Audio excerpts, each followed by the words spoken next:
Bismillahirrahmanirrahim. Assalamualaikum warahmatullahi wabarakatuh. Selamat pagi anak-anak kelas 1. Mudah-mudahan kita semua selalu diberikan kesehatan oleh Allah Subhanahu wa taala ya. Terima kasih kepada anak-anak yang senantiasa rajin mengerjakan tugas saat PJJ atau pembelajaran jarak jauh ya. Kalian harus tetap semangat meski belajarnya masih di rumah. Kita harus tetap semangat, buktikan bahwa kita mampu melewati masa pandemi ini ya. Terima kasih juga kepada ayah bunda yang selalu bersabar, selalu mendampingi anak-anak belajarnya dengan penuh kesabaran, dengan penuh keikhlasan ya.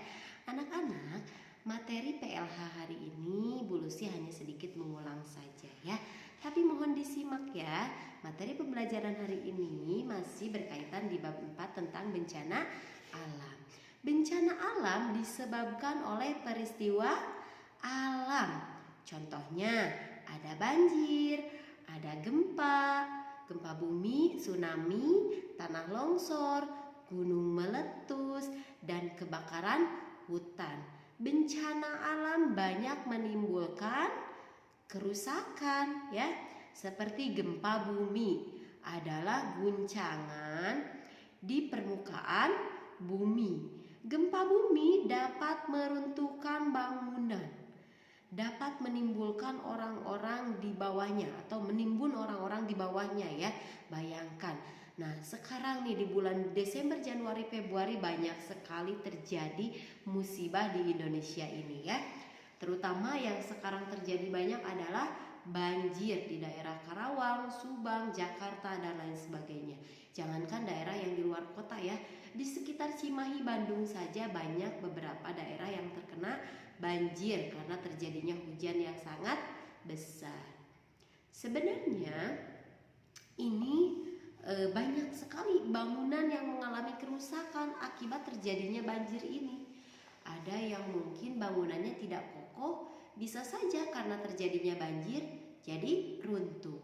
Ataupun misalnya karena terjadinya banjir banyak barang-barang yang ada di dalam rumah karena tergenang oleh banjir, banyak barang yang rusak, yang jadi tidak terpakai.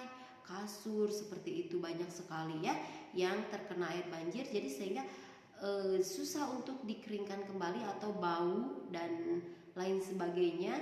Nah, terjadinya banjir ini bisa saja mengakibatkan terjadinya diare atau demam berdarah ya. Nah, anak-anak di rumah jangan lupa selalu menjaga kebersihan lingkungan kita, berawal dari lingkungan rumah kita. Rumah yang bersih, enak ditinggal, enak untuk beristirahat, nyaman untuk kita pakai belajar dan lain sebagainya. Karena waktu yang paling lama kita tempati adalah rumah kita ya. Seharian penuh, apalagi sekarang di masa pandemi jarang sekali kita keluar rumah. Otomatis kita banyak melakukan aktivitas di dalam rumah. Maka karena kita banyak diam di rumah, rumah kita harusnya nyaman ya. Jangan sampai kita makan, setelah makan piringnya disimpan di mana saja, sampah berserakan di mana saja. Anak-anak juga harus membiasakan diri ya, tidak hanya memerintah atau menyuruh orang tua, orang yang lebih dewasa dari kita. Kita biasakan dari hal-hal yang kecil, seperti kita sudah jajan misalnya ya, makan, dan si cangkangnya atau si sampahnya ini tidak dibuang di mana saja. Biasakan masuk ke tempat sampah ya. Jadi jika kita sudah terbiasa, ketika kita pergi ke tempat umum juga, maka ketika kita setelah makan atau apapun kita memegang sampah, bekasnya tidak dibuang di mana saja karena kita sudah terbiasa ya. Itulah ketika membiasakan diri itu sangat susah sekali. Nah, lebih bagusnya lagi kita bisa mengingatkan orang lain ketika orang lain membuang sampah sembarangan, kita melihatnya, kita ingatkan, kakak, ibu, kakek, nenek dan lain sebagainya, tidak buang sampah sembarangan ya. Karena buang sampah sembarangan itu bisa mengakibatkan banjir ya. Selanjutnya anak-anak, sedang berada di dalam ruangan, berlindunglah di bawah meja atau di sudut ruangan jika terjadinya gempa, atau di samping lemari, atau pokoknya di samping tempat-tempat yang dimana ketika ada reruntuhan jatuh kita tidak terkena atau tertimpanya itu tidak mudah. Nah, jangan sampai kita juga mengumpat atau berdiam di bawah meja, mejanya meja plastik, ya. Mejanya harus meja yang kokoh, ya. Jadi atau sehingga ketika terjadinya gempa, badan kita terlindungi dari reruntuhan. Lebih mudahnya lagi apalagi jika kita berlari ke tempat yang luas seperti ke lapangan, itu lebih bagus. Tapi jika mendesak, susah, misalnya rumah keadaan dalam dikunci tetapi gempa sudah terjadi, nah kita harus bergegas mencari tempat yang aman. Apabila tidak bisa keluar rumah, kita berlindung di bawah meja yang kokoh, ya.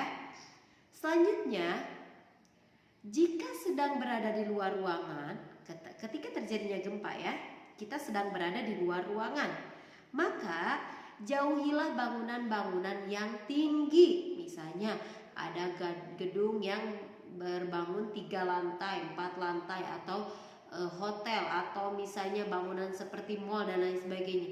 Kita hindari tempat-tempat yang tinggi karena takut terjadinya roboh dan lain sebagainya, itu menimpa kita, ya. Larilah ke daerah atau ke tempat yang terbuka seperti lapangan. Jika berada di dalam kendaraan, nah terjadinya gempa, misalnya kita sedang berada di dalam kendaraan, berhentilah kendaraannya, berhentikan di daerah yang aman. Segeralah kalian keluar dari kendaraan dan lari ke daerah yang terbuka. Takutnya ketika kita terjadinya gempa, kita masih berada di dalam kendaraan, terjadinya retakan jalan, maka takut ikut amblas, ya, si mobilnya. Maka sebaiknya jika kita sedang berada di dalam kendaraan, terjadinya gempa, parkirkan kendaraan di tempat yang aman, kita langsung bergegas keluar mencari tempat yang terbuka, ya. Terus jika kamu sedang berada di sekitar pantai nih, terjadinya gempa, menjauhlah dari pantai. Berlarilah ke tempat yang lebih tinggi untuk menghindari terjadinya tsunami. Gempa yang berada di pantai atau pergerakan tanah di dalam laut itu disebutkan dengan tsunami, ya. Terjadinya ombak yang besar terus menimpa ke daratan, itu disebut dengan tsunami. Nah, setelah gempa terjadi, carilah tempat yang terbuka, tunggu beberapa saat hingga suasana tenang, ya. Siagalah jika terjadi gempa susulan. Ketika sudah terjadi gempa, kita jangan dulu masuk ruangan nih. Kita sudah ada di luar ruangan nih, ya. Terus jangan dulu masuk ke dalam ruangan, takut terjadinya gempa susulan atau terjadinya beberapa retakan dari bangunan sehingga roboh setelah atau pasca gempa bumi, ya. Jadi diusahakan kita dalam kondisi tenang dulu, lihat dulu suasananya sampai kondusif, baru kita cek apakah bangunan kita layak untuk kita tinggali kembali atau tidak, ya. Takutnya terjadi gempa susulan. Nah, anak-anak, materi pembelajaran hari ini sebenarnya hanya mengulang. Bu Lucy mengingatkan saja, tugas hari ini Bu Lucy hanya anak-anak memberikan foto sedang membersihkan sekitar lingkungan rumah kalian atau membuang sampah dari rumah ke tempat sampah di depan rumah, ya. Biasanya kan sampah ada yang mengangkut tuh, ya, seminggu sekali atau 2 hari sekali, 3 hari sekali, atau mungkin setiap hari juga ada, ya. Nah, biasanya kita kumpulkan dulu sampahnya di depan rumah, baru nanti kita ada yang mengangkut. Nah, Bu Lucy tunggu fotonya ketika kalian membersihkan rumah atau membuang sampah ke halaman rumah yang ada di depan rumah kita. Maksudnya bukan ke halamannya, ya, ke tong sampah yang ada di depan rumah kita, ya. Kirim foto saja, tidak usah video, dikirim ke Bu Lucy. Terima kasih anak-anak, tugasnya Bu Lucy tunggu. Sehat selalu, ya. Assalamualaikum warahmatullahi wabarakatuh.